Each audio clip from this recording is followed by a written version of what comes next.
ஏங்க ஏங்க உங்களதாங்க. ஒரு நிமிஷம் நில்லுங்க. ஏங்க எதுக்குங்க இவ்வளவு கோவமா எந்திரிச்சு வந்தீங்க? பின்ன என்னங்க, இவனுக்கு 5000 ரூபாய் சம்பளம், சொந்த வீடு கூட இல்லன்னு எல்லாம் தெரிஞ்சுதானே பொண்ணு பார்க்க வர சொன்னீங்க. அப்புறம் ஏங்க வார்த்தையில கஷ்டப்படுத்துறீங்க?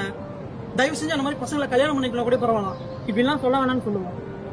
ஏங்க அவங்க பேசுனதுக்காக நான் சாரி கேட்டுக்கிறேங்க. பரவாயில்ல விடுங்க.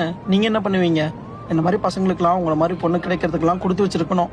எனக்கு கொடுத்து வைக்கல. நான் கிளம்புறேங்க. ஏங்க ஒரு நிமிஷம் நில்லுங்க. எங்க வீட்டுல தான் நாங்க பிடிக்கலன்னு சொன்னாங்க.